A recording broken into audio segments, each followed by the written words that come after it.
Let us now discuss the implementation of forwarding. So at every stage there is a choice of inputs for that particular functional unit. We can either use the default inputs from the previous stage, or we can use one of the forwarded inputs. So when there is a choice, we typically use a multiplexer to choose between one of the inputs. And similar to our control path that we had in the case of simple hardwired processor as shown in chapter 8, we'll have a dedicated forwarding unit that generates the signals for these multiplexers, which are called forwarding multiplexers. So this will be clear when we discuss the examples. So before the discussion, let's take a look at our forwarding paths once again. So we have four forwarding paths. We have one path from RW to OF, which is a long three-stage path. We have two-stage paths, which are RW to EX and MA to OF. Sorry, MA to OF is not required. We don't have it. We have two one-stage paths, which is RW to MA and MA to EX. Right? So basically, OF will have one additional path into it. EX will have two additional forwarding paths, one from RW, one from MA. And in the MA stage, we'll have one forwarding input from the RW stage. So we have a total of four forwarding paths. So now, let's now take a look at the OF stage with forwarding. So there is only one forwarding path which is coming into the OF stage, and this is coming from the RW stage. So what we do is that let's first consider the units of the OF stage. So the inputs come from the IFOF register. They are processed by the functional units inside the OF stage, and the outputs go to the OFEX register. So as we had discussed in the previous few slides and in the previous chapter as well, that there used to be one multiplexer to choose between the output of the register file and the output of the immediate unit. This is for the second operand, whether the second operand is a register or an immediate. So this was an original multiplexer that we had, so we still maintain it. In addition, we add two new multiplexers called forwarding multiplexers. So the first forwarding multiplexer M1, multiplexer 1, takes as its input OP1, which is the contents of the first register. So the contents in the RS1 field or the first source register, right? Its contents, 32-bit contents, and also the forwarding input from the RW stage, right? So we take both of these values as inputs and we choose one of them. And how we choose one of them, we'll discuss the logic later. Similarly, at the end of the other register file port, OP2, which gives us the value of the second source register, RS2, we also do the same. We have a multiplexer that chooses between the values, between the value of the register and the forwarded input from the RW stage. We choose between them. And so whatever we choose, we send it to the original multiplexer M dash, which chooses between a register input and an immediate. So the rest remains the same. And also we had discussed that in the case of a store instruction, it is necessary to essentially store the value of the second source register that we read. So that was stored in the OP2 field. So that is also there. So the only two additional changes that we make in this particular abridged diagram of the pipeline stage is that we only add two extra multiplexers, M1 and M2. So in M1 and M2, they help us choose between what the register file is giving us, which we call the default input, and the forwarded input that is coming from the RW stage. We choose between them, and if forwarding needs to be done, we choose the input that's coming from the RW stage. Otherwise, we choose what the register file is giving us. Let's now take a look at the EX stage with forwarding. So in the EX stage, what we do is that we mostly maintain the structure that we had. And so in the EX stage, what we had is that we had. So let's first see what goes into the EX stage. So three values go into the EX stage: A, OP2, and B. So A is the contents of the first source register. B is the contents of the second source register or the immediate, and OP2 is the contents of the second source register. So A, B, and OP2 are what going to the EX stage. So we have been seeing this diagram for quite some time now. Now what we do is that we introduce two additional multiplexers M3 and M4, which are forwarding multiplexers. The forwarding multiplexers choose between the values A and B and the forwarded inputs that come from the RW stage and the MA stage, right?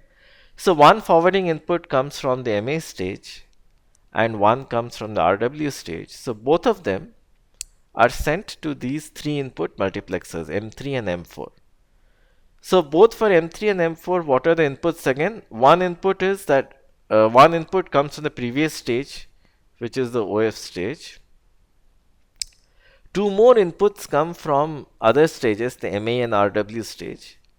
So based upon the forwarding decision, we choose one of these inputs as the output and they are sent to the ALU unit. Also recall that the value of the return address register needs to be sent to the branch unit. So the return address register is a valid register. So its inputs can also be forwarded. So we do that, and so the output of M3 is also sent to the branch unit, as should be the case, and the branch unit does its computation and sends the results to the IF stage. We add one more multiplexer M5 to choose between OP2, which is the register that the store instruction will use, and the forwarded input from the RW stage. So one trick question that readers can ask is that why are we not using the forwarded input from the MA stage? So that is very simple to explain. The reason we are not doing this is because we will actually require the OP2 value in the MA stage, right? So instead of doing an MA to EX forwarding, and it is much better to follow our previous principle that we forward as late as possible, and we forward it from RW to MA, because the instruction that is in MA in the current cycle would reach the RW stage in the next cycle, and the current instruction that's there in the EX stage would reach the MA stage in the next cycle, and in the EX, MA, and RW stages, instructions don't get stalled. So just in case the value for OP2 is being produced by the immediately earlier instruction, we can get it from the forwarding path in the next stage, right? So we will reduce one input, and also we will go by our self-declared principle, which is that we forward as late as possible. So that's the reason we add one more multiplexer over here, which is M5. So what the reader would have noticed by now is that adding forwarding to an existing pipeline is actually very, very simple. It's super simple, and the idea is very straightforward, that for every input to the functional unit, we add a multiplexer before it. So let's assume that this is the functional unit. We add a multiplexer before it.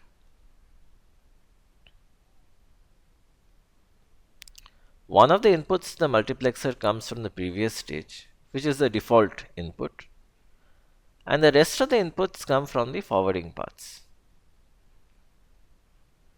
So if there is one forwarding path, there will be one additional input. If there are two forwarding paths, there will be two additional inputs. Then we choose between one of these inputs and we send it to the functional unit. So that is the simple idea. So since there are two forwarding paths that come from the MA and the RW stages to the EX stage, every multiplexer to the input of both the branch unit and the ALU unit will have to choose one input among three. One of them comes from the previous stage and two come from forwarding paths. OP2 is an exception. The reason it's an exception is that it's not used in the EX stage, rather it is used in the MA stage. So we only need to consider one forwarding path, which is the RW stage. So just in case the correct value is there in the RW stage, we can forward it at this point of time. Because we can't forward it later, the instruction will leave the pipeline. And just in case the right value is there in the MA stage, instead of doing an MA to EX forwarding, we can do an RW to MA forwarding one cycle later. So this is according to our principle that we forward as late as possible, right? One cycle later.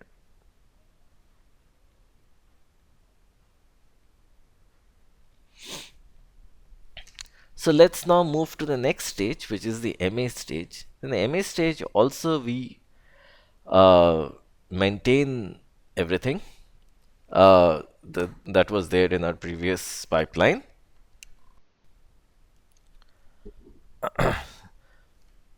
So we maintain all the structures that were there in the MA stage. We maintain the memory unit and the data memory, we maintain everything. Let's first focus on the inputs and then we shall discuss the new structures that we add. So the input is the ALU result, which is the address. So for a load, this is the only field that is required. And since this is pre-computed by the ALU unit, it will not be affected with forwarding. So it can go directly to the memory unit. In addition, since it's the result of the ALU, this is the beginning of a forwarding path. So when we are forwarding from MA to EX, it is this value which needs to be sent to the EX stage, because this is the value that the ALU has computed in the immediately preceding cycle. So we add a wire, the green wire, which goes to the EX stage. So this is the forwarding path. Alright, so let me maybe write it here.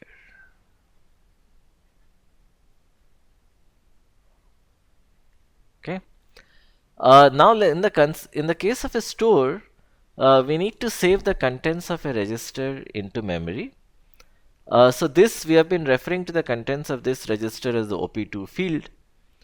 So the OP2 field will be affected by forwarding paths. So what we discussed in the last slide is that instead of doing an MA to EX forwarding for the OP2 field, we can do an RW to MA forwarding because we want to forward as late as possible.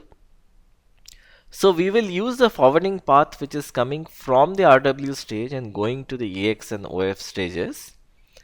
And what we shall do is that we will add a set of wires between the RW forwarding path and choose the OP2 field which is coming from the previous stage, which is the EX stage, and the OP2 field which is coming from the next stage, which is the RW stage. So we'll add a single multiplexer, which is multiplexer M6. It's our sixth multiplexer, which chooses between these two inputs for the value that needs to be stored. This value is then sent to the memory unit, and in the memory unit the load or store happens, and the result of the load is sent to the MARW register. Recall that the store does not have a register result, so it will not produce any output other than writing to memory. The RW stage is very simple. We'll have a register write unit, and in the case of RW, we actually forward the RW result to three stages. So let me just go back and show the forwarding paths once again. So forwarding paths are RW to OF, RW to EX, RW to MA. So RW is the biggest forwarder in that sense. It forwards to 3 stages. And MA to EX. MA to EX, we have already seen the forwarding path. We need to take a look at these three. So let's go to this path. So the register write unit, the value that it receives from the previous stages, the value that needs to be written into the register, the same value is forwarded to the OF, EX and MA stages via a forwarding path. So this is fairly simple. Some students might find it slightly difficult to understand it for the first time. As the reason, let's go back to the abridged diagram shown over here. So what we see is that so let's first the abridged diagram remains as it is. I have not shown the interlock units for reasons of simplicity, but the interlock units will also be there. So if I have forwarding, the only additional structures that I shall have is these blue multiplexers, and if you will count, there are 6 of them: 1, 2, 3, 4, 5 and 6. We added 2 multiplexers in the OF stage. The multiplexers choose between the value that's coming from the RW stage, right, the last stage, and the inputs generated by the register file. So you have this multiplexer and this multiplexer.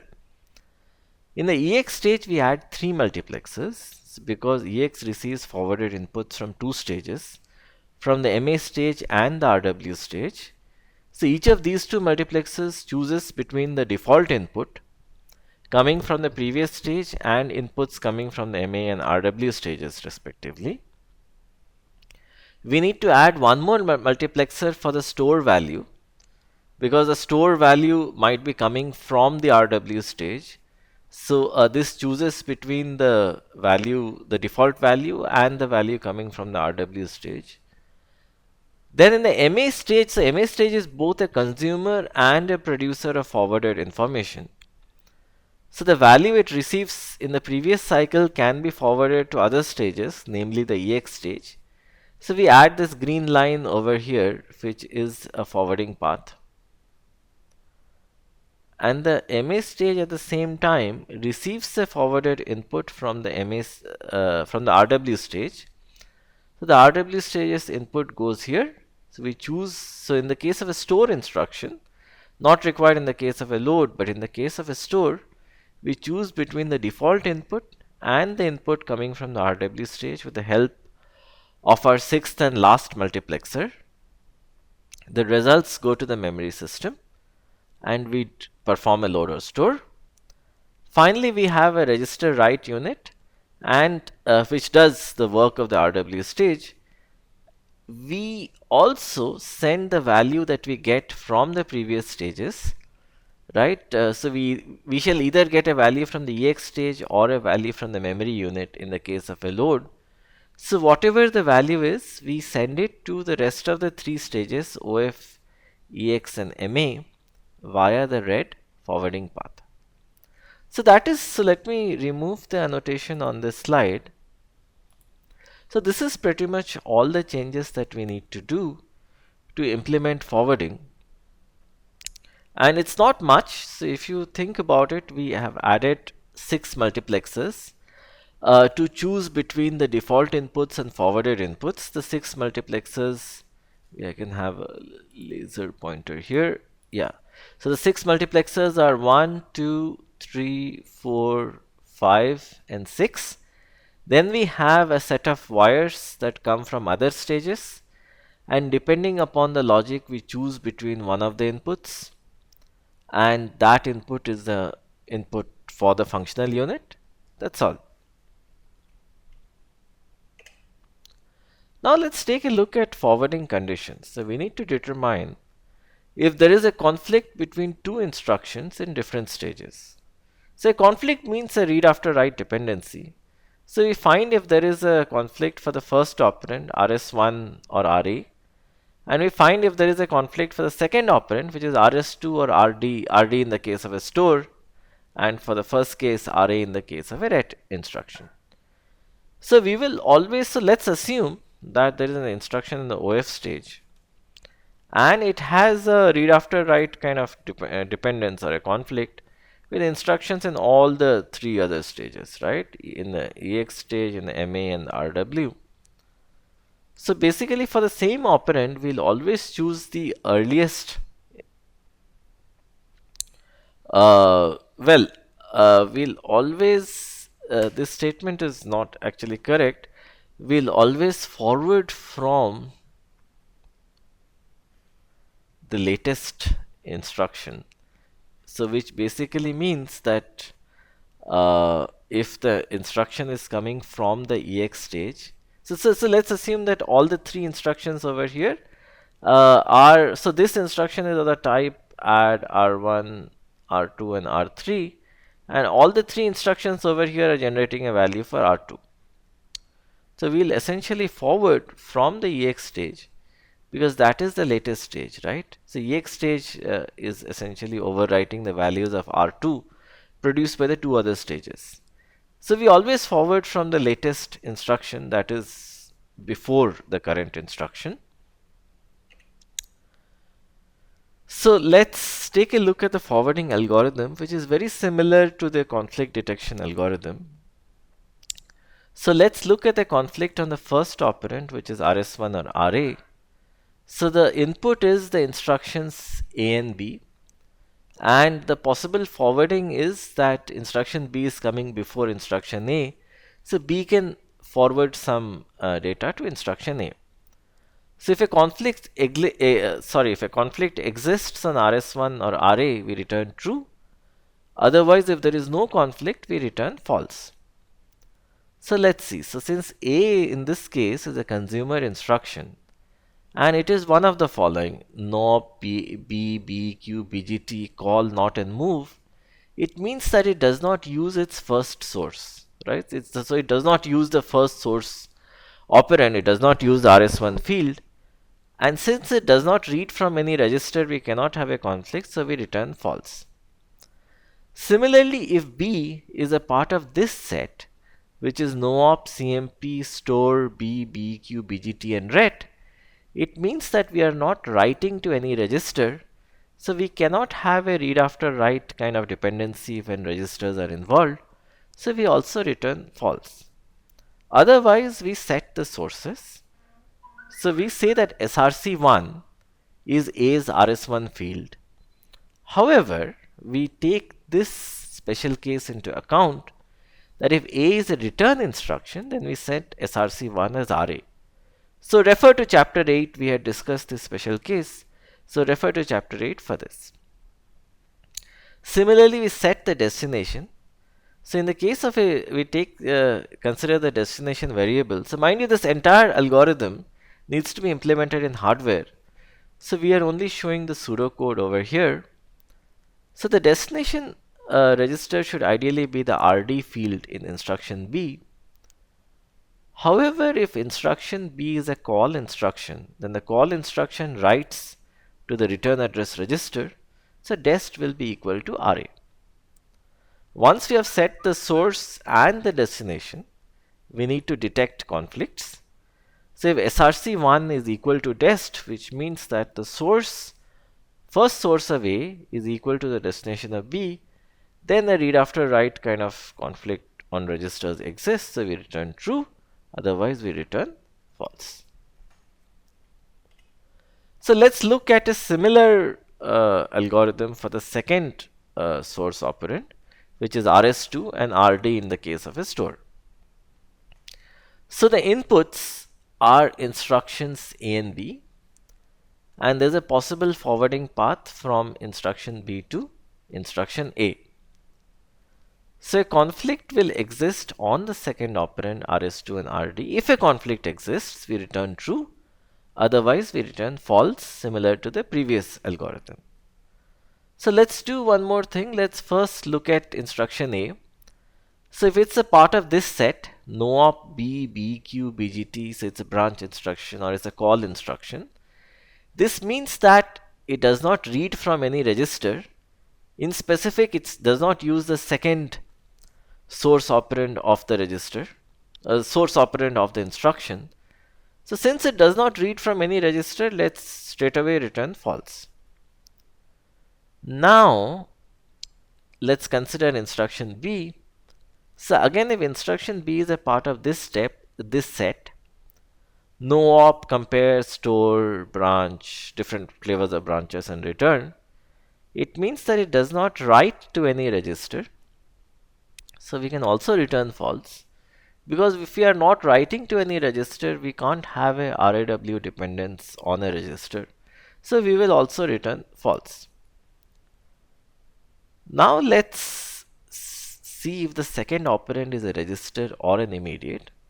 So let's do this little check, and we had done the same check for interlocks. So let's do it right now. So if A is not a store instruction, so why do we again say that A is not a store instruction? Because a store instruction by default has a second source, right? So store instruction has two sources pretty much. It does not have a register destination. And the store instruction has an immediate as well. So again, you can see that this is a consequence of the special case that was done for store instructions. So the moment we have special cases, we require a lot of logic in the pipeline to handle these special cases.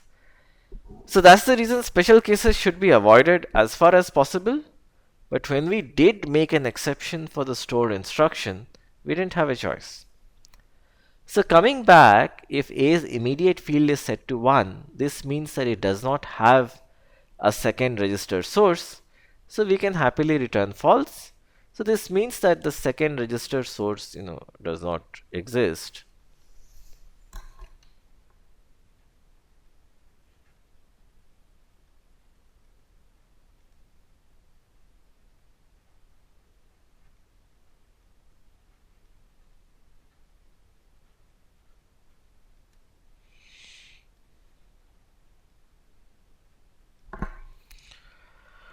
Now that we have at this point ascertained that a second register source does exist, we set src2 to A's a.rs2, and if it's a store instruction, we set src2 to a.rd.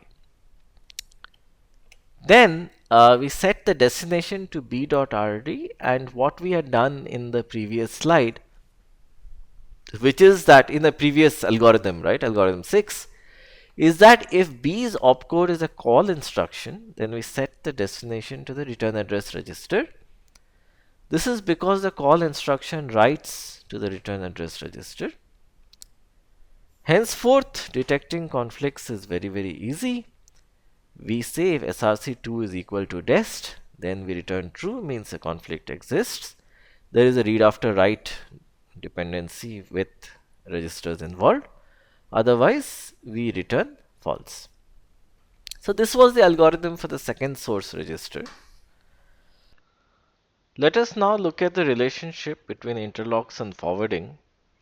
Because we will still require interlocks, so we'll still require a data log.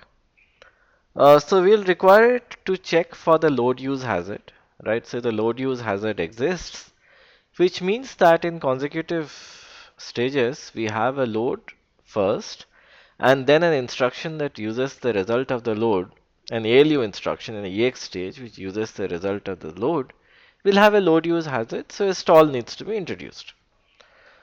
The way we shall do this is that if the instruction in the EX stage is a load, and the instruction in the OF stage uses its loaded value, and it will use it also in the EX stage, right? Then we need to stall for one cycle. So this is the load use hazard. And so this is very easy to detect. We can use our same conflict detection circuitry to find the existence of a load use hazard, and then use the same circuitry to stall for one cycle.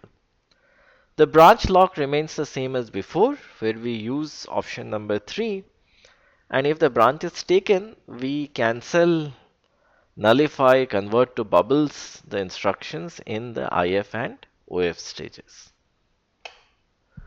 So let's now take a look at the curious call of the call instruction. I have a burger over here. because there is some food for thought. So the call instruction generates the value of RA, the return address, in the RW stage, right? That's when we add PC equals, RA is PC plus 4. So any instruction that uses the value of RA, so you can always, nothing stops us from writing an instruction of this type, add R1, RA4, right? So any instruction that uses the value of RA such as ret, or an instruction of this type, I can always define a code snippet of this type call.foo and ret. So any such instruction still works correctly. Why? Right? You need to prove it. So I think I'll give you an outline of the proof. So the call is a taken branch. So if call is a taken branch and I just draw a pipeline diagram, so what will happen is that in a given cycle, if the call instruction is over here, there will be no instructions, there'll be bubbles in the previous two stages, right? Bubbles in EX and MA. The reason being that it's a taken branch, so basically the two instructions immediately after it will get converted to bubbles. So the earliest point, the latest point at which instructions can be there is at this point. So here you can have an instruction which will use the value that the call instruction will produce, and this can use the RW to OF forwarding path, right? No problem in that. And since we are only adding PC plus 4, that's a very simple addition, it's a very fast addition. Then quickly do the addition and we can forward it from RW to OF. So any instruction which will be there, right, the closest it can come to a call instruction is it'll come into the OF stage. So it can get the value from the RW to OF forwarding path. As a result, it'll get the correct value. So let's take a look at the complete data path again with forwarding and our pipeline in full blown glory. So this is the basic pipeline that we had, right? So we have gradually been building on it. We added our pipeline registers. Subsequently, we added our forwarding multiplexers, right? 6 of them. So the forwarding multiplexers have to be controlled. So the way we will do it is that all the pipeline registers will send information about their instructions to the forwarding unit. The forwarding unit will compute the control signals for all these multiplexers. I have not shown them, in the interest of readability, but pretty much there are lines from this to each of the multiplexers, right, to control it. Similarly, we'll have our data lock and branch lock circuitry exactly the way we had before. No difference in that. It is just that the data lock logic changes. It becomes slightly more simpler. That's the reason I have not taken inputs from the other two stages into the data lock unit. It's only the IFOF stage and the OFEX stage because this instruction and this instruction, these two matter for computing if there is a load use hazard or not. So that's the reason inputs have been taken only from these two registers, and the stall and the bubble circuitry remains the same.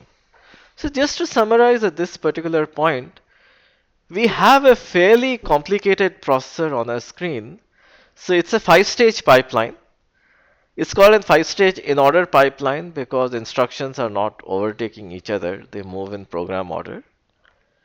And we have pipelining, we have interlocks, we have forwarding. Almost everything that is required to get a high performance in order implementation, right? In order processor implementation.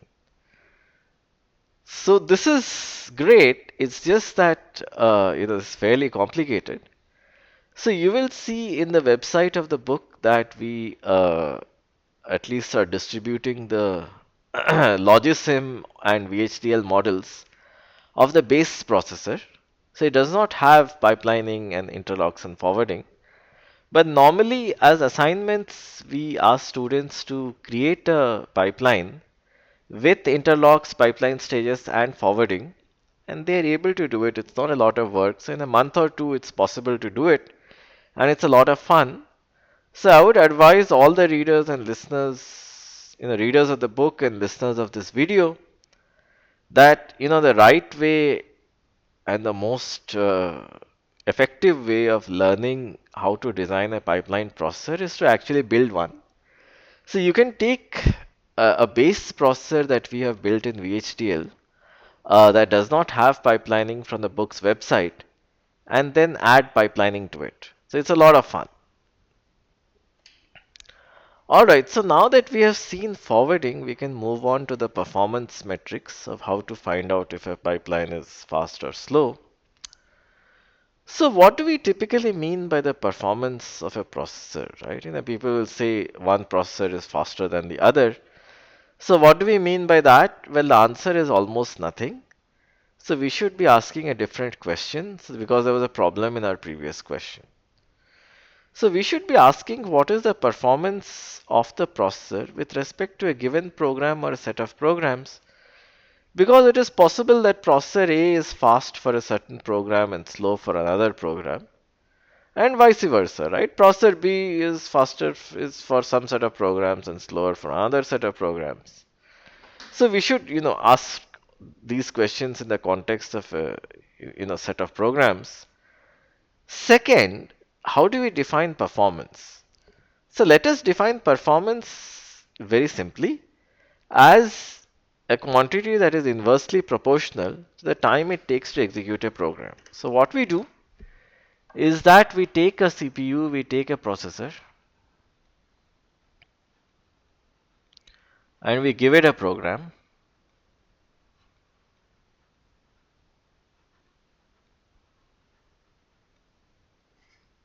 to execute, and simultaneously we start a stopwatch, right? So I'm a bad drawer, so hopefully this is showing a watch. So we start a stopwatch, and so the program starts and the program ends, and the total amount of time it takes, that is indicative of the performance of a processor. So the faster is the processor, the slower, the faster is the processor, the less is the time it takes to execute a program. And we essentially refer to performance as a quantity which is inversely proportional to the time it takes to execute a given program. So you will typically hear many other things, clock frequency and number of cores and so on. So performance is none of that. Performance is simply a quantity that is inversely proportional to the time it takes to execute a program. So if you want to compare processor A and processor B, then you take processor A and processor B, give both of them the same program to execute. The one that is faster has higher performance, the one that is slower has lower performance. So let's do a little bit of math and let's derive what is called the performance equation, which is very, very important. Is the crux of the entire pipeline math. So let us define the time a program takes as a number of seconds, right? So then let's do a little bit of very, very simple algebra. So let us say number of seconds divided by the number of clock cycles multiplied by the number of clock cycles divided by the number of instructions. So this is the number of instructions that the program actually executes on the pipeline, right? So let's assume this is the number of dynamic instructions. So let me just quickly differentiate between static and dynamic instructions. So assume there is a for loop, right?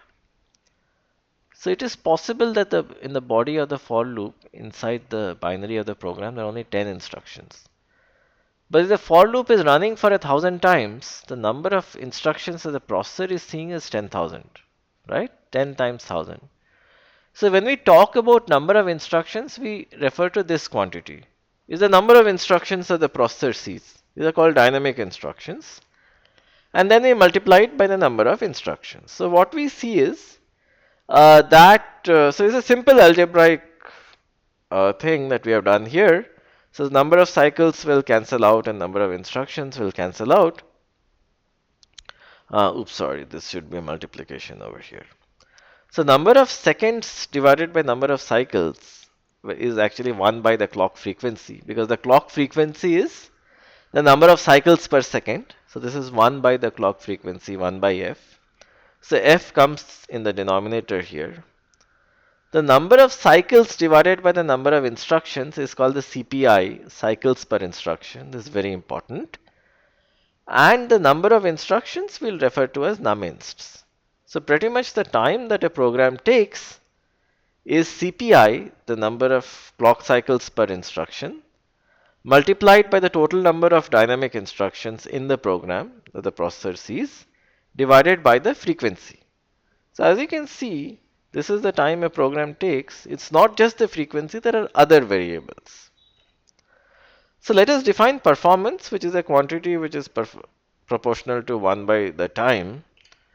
So performance is 1 by this, right? So we will say, so this will basically be f divided by CPI times number of instructions. Let us refer to 1 by CPI as IPC. IPC is instructions per cycle. So the performance will be proportional to IPC, instructions per cycle, times the frequency divided by the number of instructions. So this is a very, very important equation. It's very simple. It's very important, and most of the students get it wrong. That makes it even more important. And still, we will appreciate this equation in many of its forms, but let's at least try to memorize it for the time being. So this says that the performance of a processor with respect to a given program is the IPC, the number of instructions on an average that we execute per cycle, multiplied by the frequency divided by the number of dynamic instructions in the program. So it's three quantities determine the performance, not one, but three. That's important to remember. And what are the units of performance? Well, they are arbitrary. So you can think of it as 1 by seconds, but it's not important. It's arbitrary.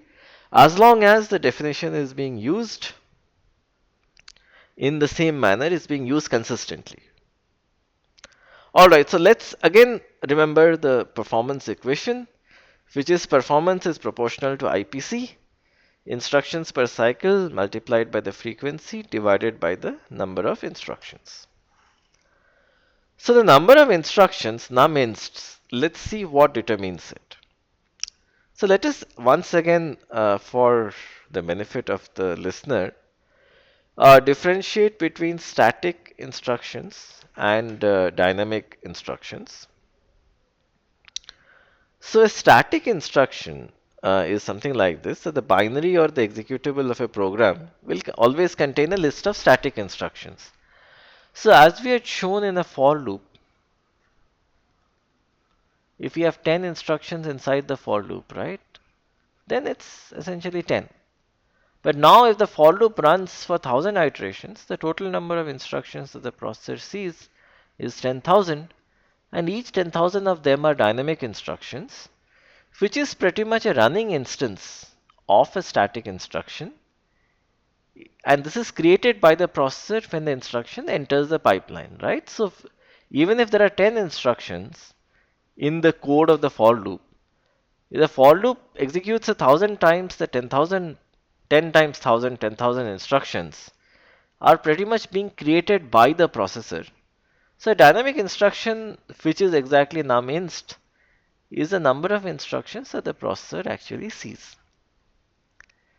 Right? So basically, how do we, have exercise some degree of control over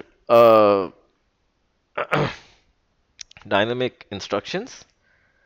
Well, so the dynamic instructions are pretty much a function of, so dynamic instructions, with different kinds of pipelines and so on will still remain the same. It's a function of the code, right? So what do? We first write C code, which is converted to assembly code. And assembly code has a one-to-one correspondence with machine code. I'll just write MC to mean machine code.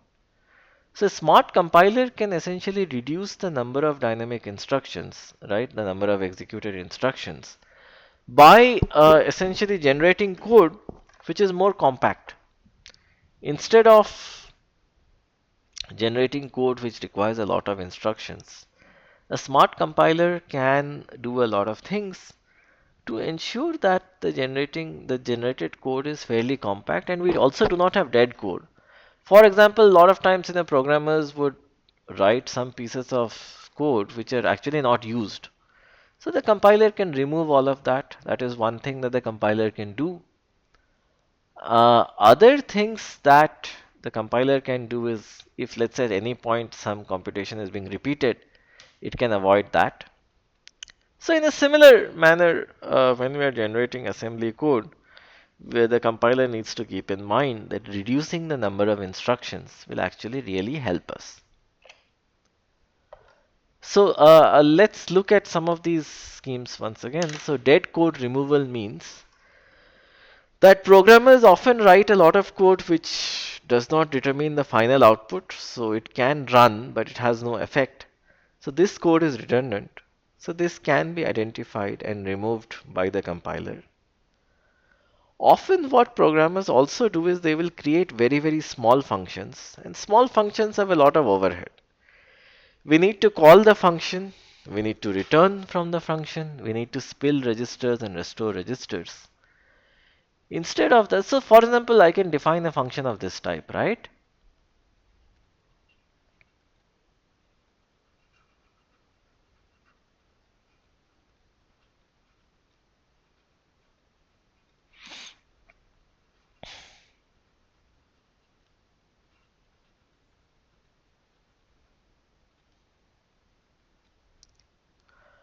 Instead of that, it's a much better idea. So we can, write a piece of code which says y is equal to square of x. It is a much, much better idea to replace this with a code snippet which says y equals x times x. So we will be saving a call instruction, a ret instruction, many of these registers spill and restore instructions. And we'll be able to save a fair amount of code if we sort of remove this function and replace it with the logic of the function. So this is called function inlining, which means that we paste the code of the callee in the code of the caller. So compilers will do function inlining by default, and function inlining seriously helps us reduce the lines of code, especially lines of code which in a sense are not required. And programmers nevertheless do declare very, very small functions, and this has a performance overhead. And inlining will reduce it to a certain extent, and this is done automatically by compilers. Let's now take a look at the CPI. So the CPI for a single cycle processor is 1 because all instructions take 1 cycle to execute. Now let's consider the CPI for an ideal pipeline which does not have any hazards. So let's assume we have n instructions and we have k stages. So the first instruction enters the pipeline in cycle number 1, and it will leave the pipeline in cycle k because there are no hazards and thus no stalls. The rest of the n-1 instructions will leave in the next n-1 consecutive cycles. So the total number of cycles that we spend is n-1 plus k, because we spend the first k-1 cycles not doing anything, right? So for n instructions to pass through a k-stage pipeline, it will take n plus k-1 cycles. And since there are n instructions, the CPI will be n plus k-1 divided by n. So this is also a very important equation and should be appreciated and understood to its full extent. Now the CPI in this case, if a pipeline has k stages, so let me maybe draw it in one more sense and show.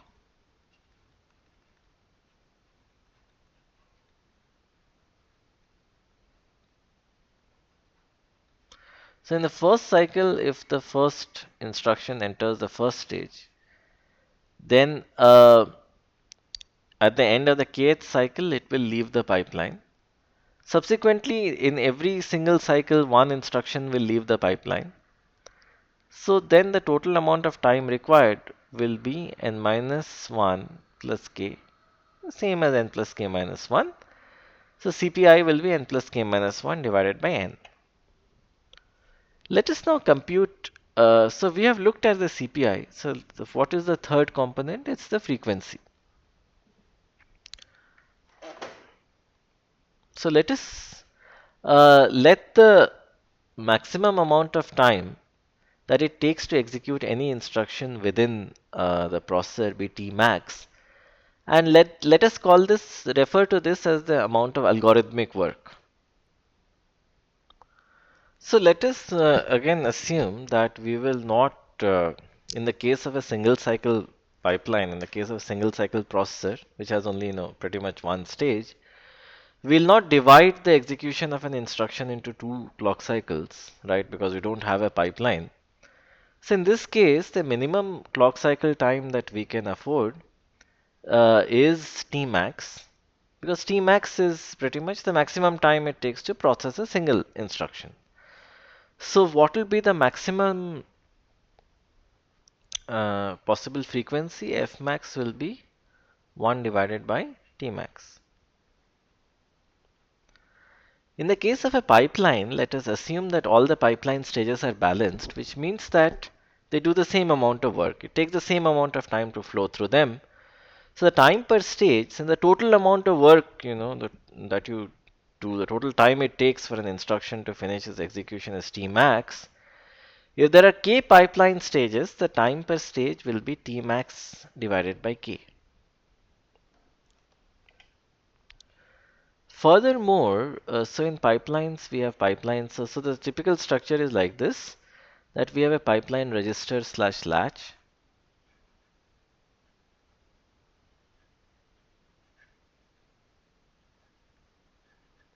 Then we have some logic, and then again we have one more pipeline latch. So a pipeline register and a pipeline latch is the same thing. So pretty much the delay is the time it takes to pass through this logic, right? The logic can be an adder, multiplier, MA stage, OF stage, does not matter. And the delay of this, passing through the pipeline register. So let the latch delay be L. So as I said, in the case of pipeline, a pipeline register and a pipeline latch are the same thing. Otherwise, they are not the same, but we'll interchangeably use the term pipeline register and pipeline latch, or just a latch. So let the latch delay be L. So the time per stage is Tmax divided by K, which is the amount of work that you need to do in the logic part, right? Tmax by K plus L. So the minimum cycle time that you can afford is T stage. As a result, if you want to set the largest possible frequency, right, run the processor as fast as possible, we shall thus have 1 by f, right? T stage is equal to 1 by f, where f is the largest possible frequency at which you want to run the processor. So 1 by f will be equal to Tmax by k plus L. So let me explain this formula once again. So let us assume that in a single cycle processor which is not pipelined, the maximum time it takes for an instruction to go from the fetch part to the register write part is Tmax.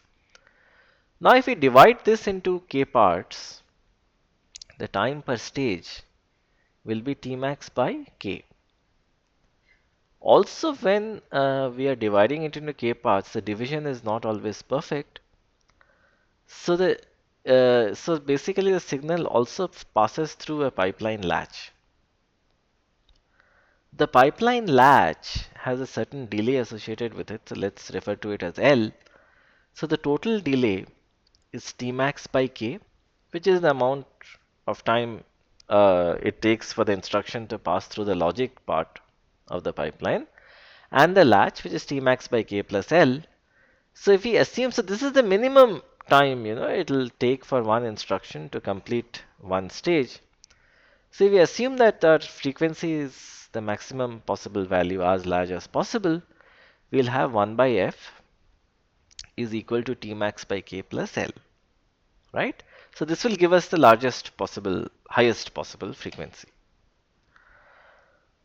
So let us now work and find the performance of an ideal pipeline. So let us assume that the number of instructions is a constant, right? So it's a grammatical mistake over here. So let's assume that this number is a constant. So the performance, and let's also try to, in a sense, remove the proportionality sign just for the interest of readability. The proportionality sign is still there, but since we are removing number of insts from the equation, we are assuming that it's a constant for all kinds of pipelines. Because this is a function of the program, it has nothing to do with the pipeline. We will have the performance well equal to, this is some sort of taking a little bit of liberty here, should be proportional. It doesn't matter. So it is F divided by CPI or F times IPC. So the F that we have computed is 1 by T max by K plus L. And the CPI that we had computed is N plus K minus 1 divided by N. A little bit of algebraic manipulation gives us this expression. And a little bit of algebraic manipulation then gives us this expression. Let's keep going forward.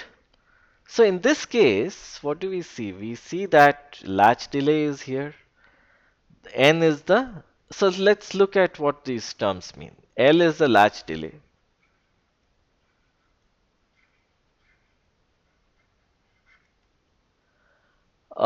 T max is the algorithmic work or the total time it takes for an instruction to go from one end of the pipeline to the other. Let's call it the algorithmic work. K is the number of stages.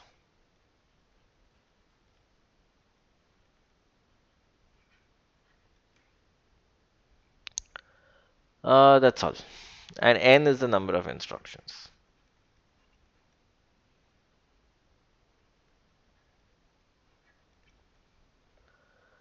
So let us do one thing. Let's try to differentiate this equation with respect to K to find the optimal number of pipeline stages.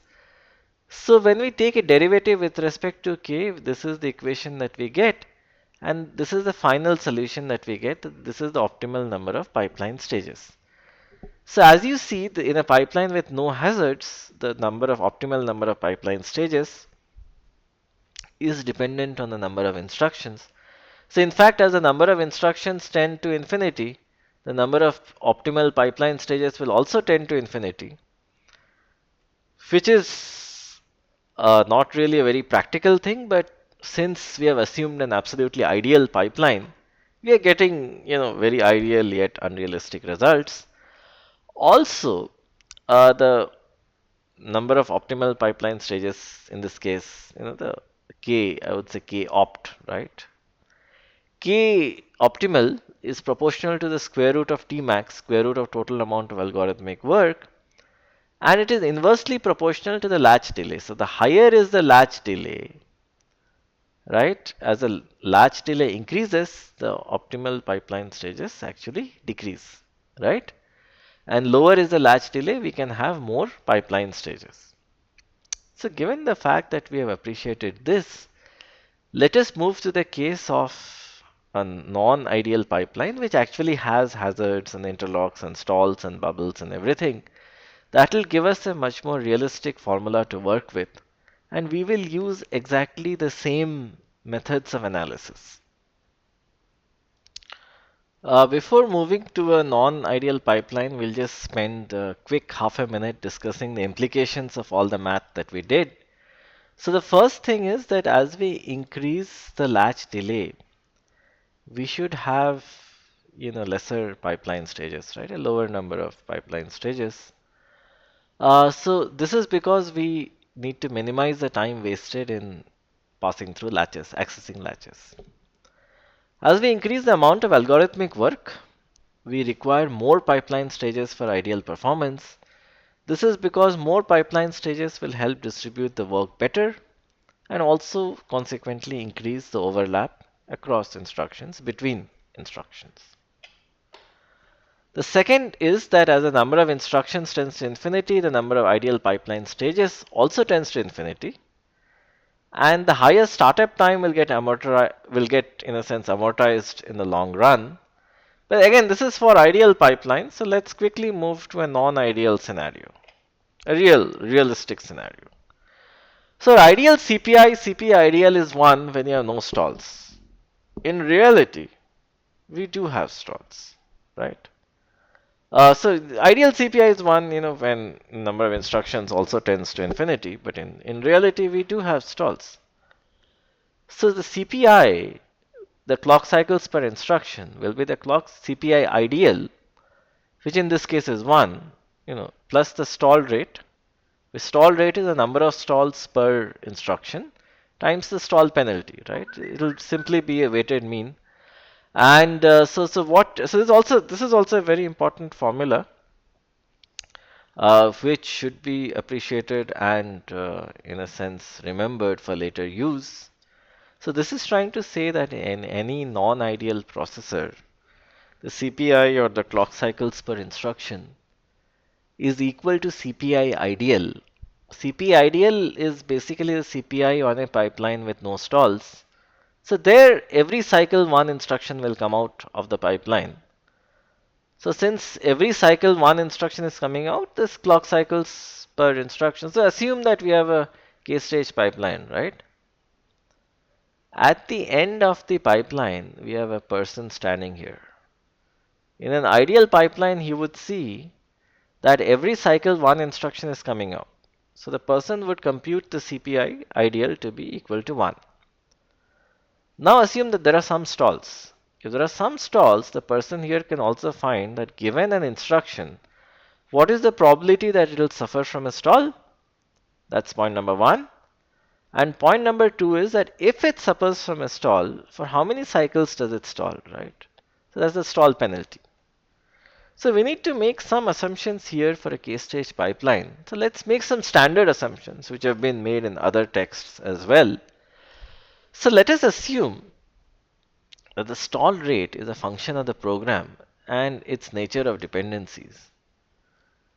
Let us further assume that the stall penalty is proportional to the number of pipeline stages. This is a reasonable assumption to make. The reason that we say that is because, if you have a 20-stage pipeline, for a load use hazard, we'll not stall for one cycle. We'll stall for some number of cycles which is proportional to 20, right? So we stall for one cycle in a 5-stage pipeline.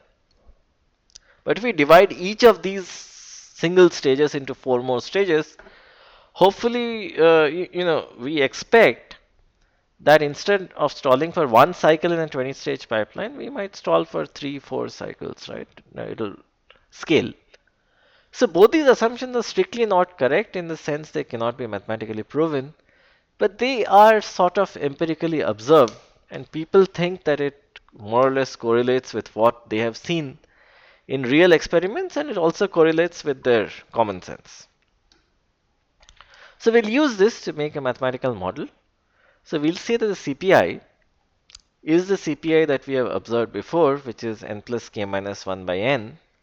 So this is pretty much the ideal CPI where we're assuming that n is less than infinity for a small value of n. Because this number, as n tends to infinity, this number, as n tends to infinity, n plus k minus 1 by n will tend to 1, right?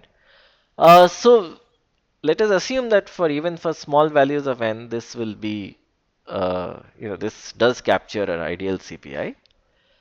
Furthermore, let R be the stall rate. So we are saying that the stall rate is dependent on the instruction. It is not dependent on anything else. And since it's dependent on the instruction, it will remain independent of the pipeline. So this is one constant. And we say that the stall penalty is C times K, where K is the number of pipeline stages, and C is a constant of proportionality.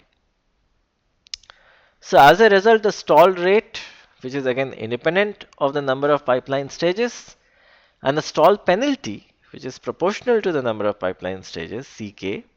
So stall rate times stall penalty is Rck. So given this equation, let us modify our previous equation. So we are assuming P is equal to or is proportional to. So we're taking a little bit of liberty here. And since number of instructions remains constant in the design space, we have removed it from our equation. So F is still 1 by T max by K plus L, but the CPI equation has changed. So this is the additional factor that has come. So let us further do some algebra and simplify this expression. So we come here. Now let's again differentiate this with respect to k. If we differentiate this expression with respect to k, we shall get the optimal number of pipeline stages. So then after differentiation, we come to this expression.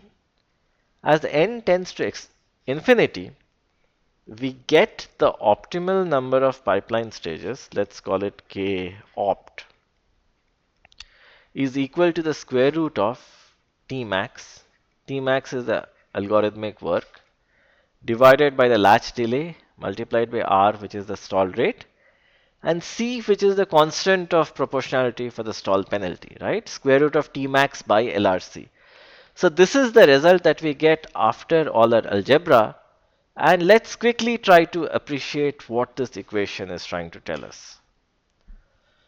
So for programs, so let's look at the implications once again. So let me just write it once again. K optimal is square root of T max divided by LRC. Right? L is the latch delay, R is the stall rate, and C is the constant of proportionality for the stall penalty. So for programs with a lot of dependencies, a massive number of dependencies, will have a high value of R, right? High stall rate. We will need to use less pipeline stages, right?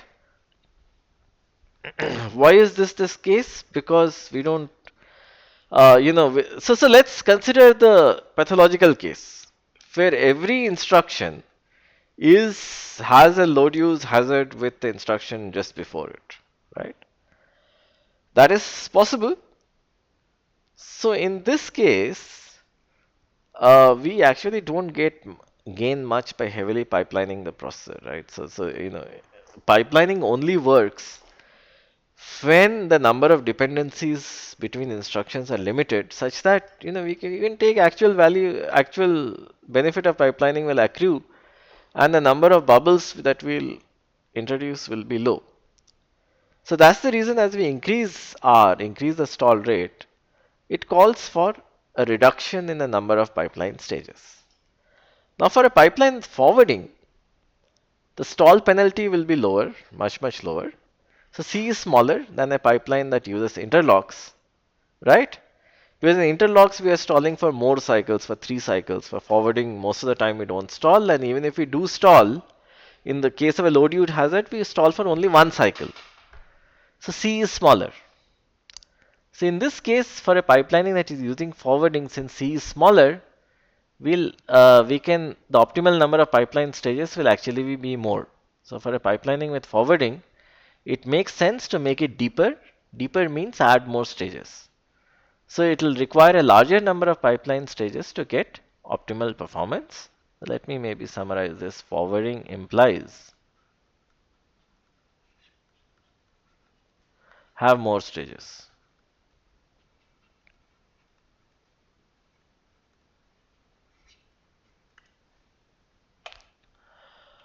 Alright, so let me once again write this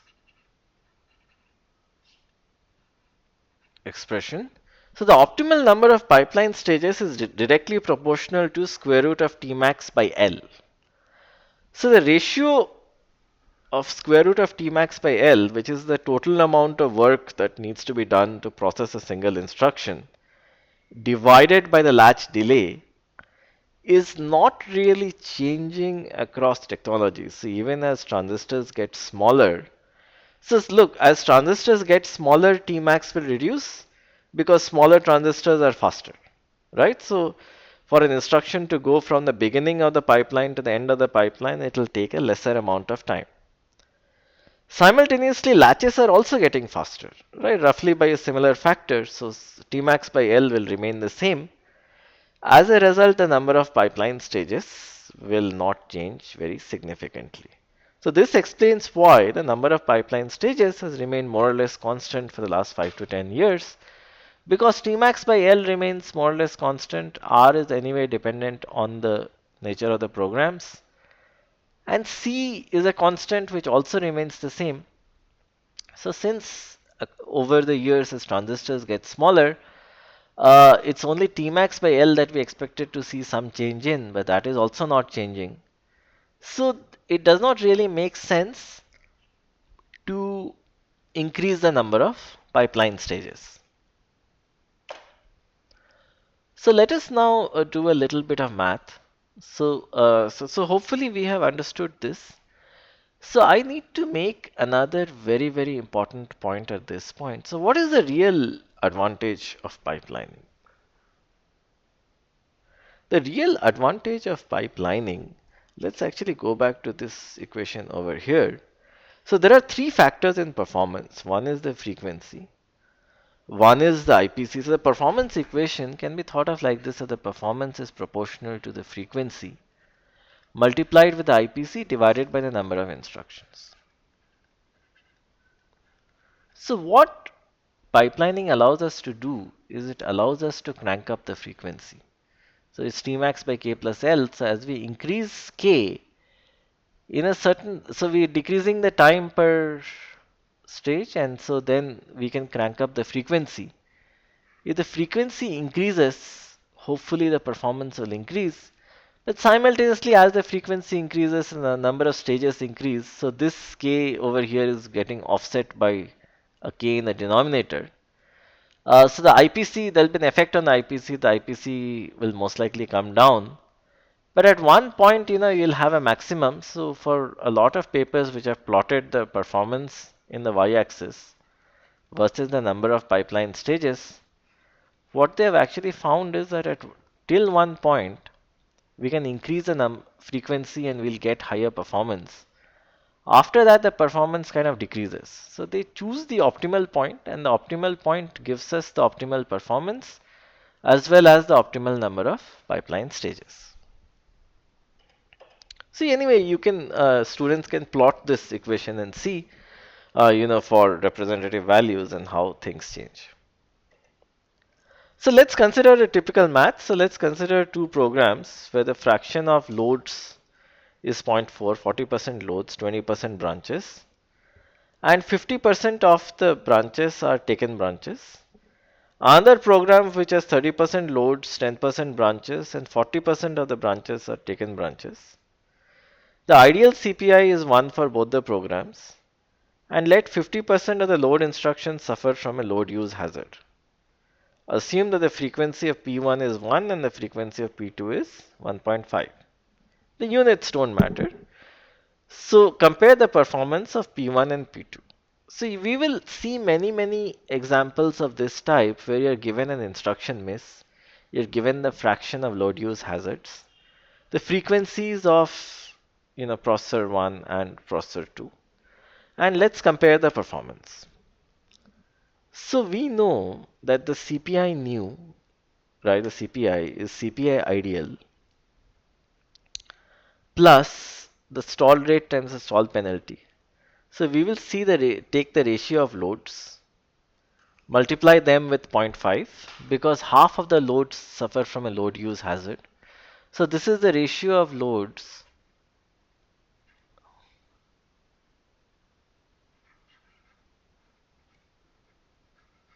that have a load use hazard. So this is pretty much the stall rate multiplied by the stall penalty for a load use hazard is 1 cycle, plus the ratio of branches multiplied by the ratio of taken branches within that. So this is the stall rate for branches multiplied with the stall penalty, and the stall penalty for taken branches is 2 cycles. So we compute the CPI by taking values from the previous table. We find the CPI of P1 to be 1.4 and the CPI of P2 to be 1.23. So the performance can be expressed as a quantity which is F divided by CPI, which is 0.71 for P1. Units are arbitrary.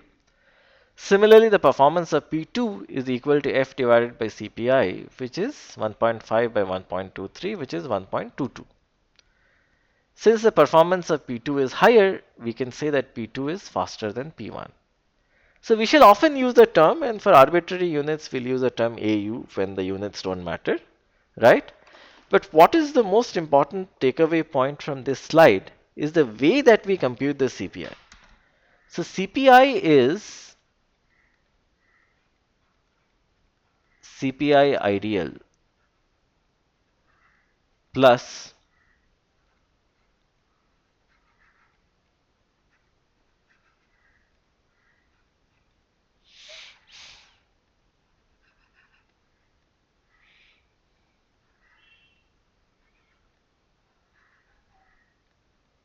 stall rate times stall penalty. So the stall rate is that per instruction, what is the probability that you'll have a stall? And so there can be multiple reasons for a stall, right? So you can have stalls because of loads, you can have stalls because of branches. They are disjoint events, so we can put a summation here. So for the case of a load, we observe that given an instruction, let's say ratio loads tells us that for every instruction there's a probability of 0.4 that it's a load. And for every load there's a probability of 0.5 that it will lead to a load use hazard. So the total probability that given an instruction it will lead to a load use hazard is 0.4 times 0.5, which is 0.2. And the stall penalty for a load use hazard is 1 cycle. So we get stall rate times stall penalty for loads as this expression. Similarly, for branches, we need to find what percentage of the instructions are branches, and out of the branches, what percentage are taken branches. That will give us the stall rate, because for every taken branch we stall, and we'll get the stall penalty. The stall penalty is 2 cycles per taken branch. So when we multiply both of them, we'll get the number of stall cycles for taken branches. So when we add all of these components, we'll get the CPI new. And subsequently getting performance is very simple, because performance is proportional to F divided by CPI when the number of dynamic instructions are the same. Alright, so let's take a look at these factors once again. We have, in a sense, performance is equal to, well, we have been slightly taking some liberty, should technically be proportional, but we have been taking some liberty, let's keep on taking it. So performance is pretty much F times IPC divided by number of instructions, but number of instructions is completely dependent on the compiler. So I have sort of taken it out of this particular expression. Oops, sorry. So the frequency is dependent on several things. So what is the frequency? So frequency we said is 1 divided by Tmax by K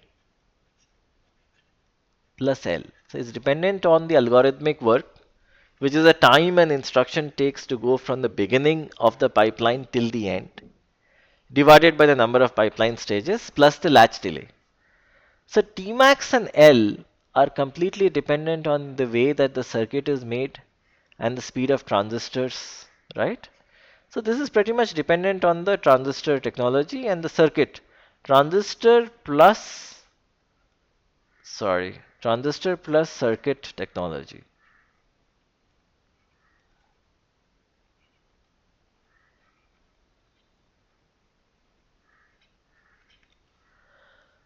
The other factor in determining the frequency is K, which is the number of pipeline stages, and this is determined by the architecture, right? The way we design the chip, the computer architecture of the chip, that determines the factor K. So as we see that the frequency is determined by the technology, the transistor technology, in terms of Tmax and L, and K is determined by the architecture, right? So Tmax and L from the technology and K from the architecture. Similarly, when you talk about IPC, which is 1 by CPI, it is of course determined by the compiler, because you can order the code in such a way that there are no load use hazards, right? Can be done. The compiler has a role to play. The architecture definitely has a role to play, because look, schemes like forwarding are architectural schemes. Interlocks and forwarding are architectural schemes. There are many, many more architectural tricks that can be done to ensure that our stall rate and our stall penalty go down. So these determine the IPC of the processor. And so the IPC is definitely determined by the architecture, and the strongest The most potent IPC increasing mechanism that we saw in this lecture is forwarding. So what does forwarding do? Forwarding essentially reduces the number of stalls. So it reduces the CPI and it increases the IPC. We have the other factor, which is the number of instructions, and the number of instructions is dependent purely on the compiler. And so basically we have three things. We have the technology, we have the architecture, and we have the compiler. And it's the interplay of these three that determine the performance. And here again, I would like to state the most important thing which almost all students miss, that where does the benefit of pipelining come from? So it clearly does not come from the number of instructions, because this is a function of the program, right? So the benefit can't come from here. The benefit cannot come from IPC. I'll tell you why. Because let us consider, so what is the IPC of an ideal pipeline? The IPC of an ideal pipeline, the number of instructions per cycle of an ideal pipeline for a person who's standing over here, assume that this is the end of the five-stage pipeline, right? For an ideal pipeline, one instruction will be coming out every cycle. So this person will see the ideal IPC to be 1. So I can say that the IPC ideal is 1. And what is the IPC of a single cycle processor without any pipelining?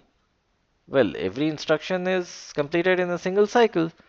So the CPI is 1 and consequently the IPC is 1. But in any real pipeline which will have hazards and stalls and bubbles, the IPC is expected to be less than 1, right?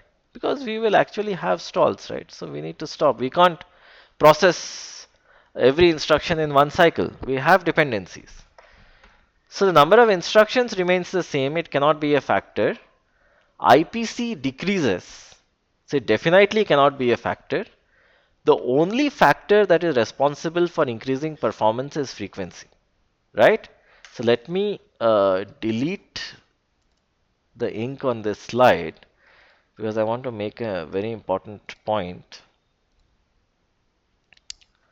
The only factor which, one second. Yeah, the only factor which allows us, right? So basically we know that, in this equation, in this particular equation, there is nothing that is really helping the case of pipelining. Number of instructions aren't, IPC is not. The only advantage we are getting from pipelining is that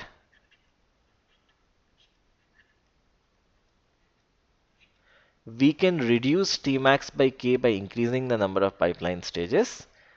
So if we increase the number of pipeline stages, we can increase the frequency. And it is only this factor which is giving us the benefit that if we increase the number of pipeline stages, we will reduce the time per stage. As a result, we can increase the frequency.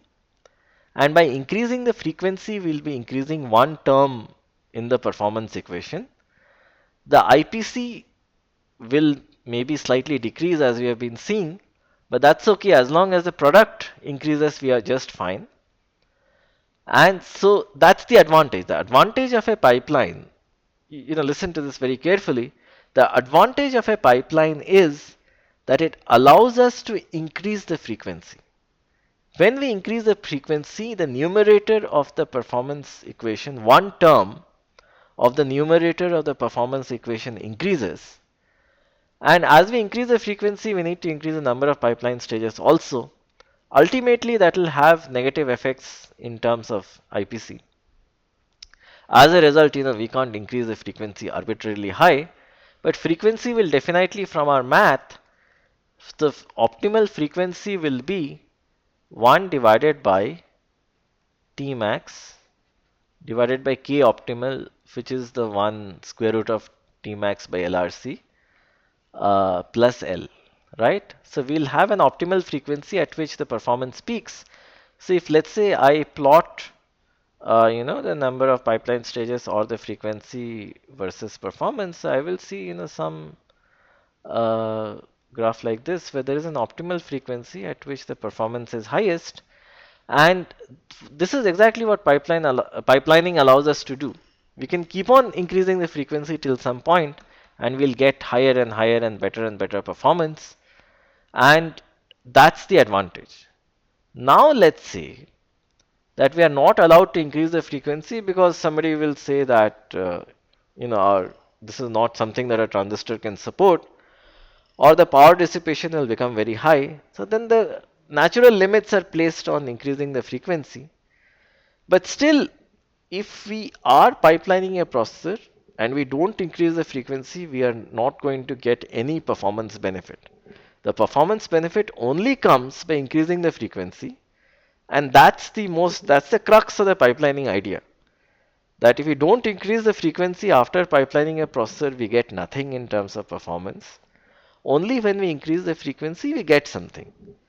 There are, of course, limits to how much we can increase the frequency to. Even if, let's say, from this expression it comes out that the optimal number of pipelining stages is 20, there might be other constraints on why we can't have that deep a pipeline. And also, the power that a processor dissipates is actually proportional to V square, which is V is the supply voltage times frequency. Right? So, as we increase the frequency, the power dissipation increases. So this is also a problem. We can't have processors that dissipate a lot of power. So this places limits on the frequency, and placing limits on the frequency places limits on the number of pipeline stages that we can support as well.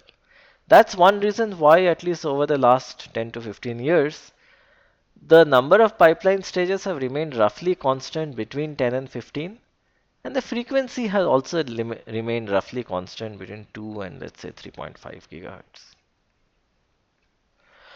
All right, so let's finish this, very interesting discussion on pipelines. So this current lecture ends here.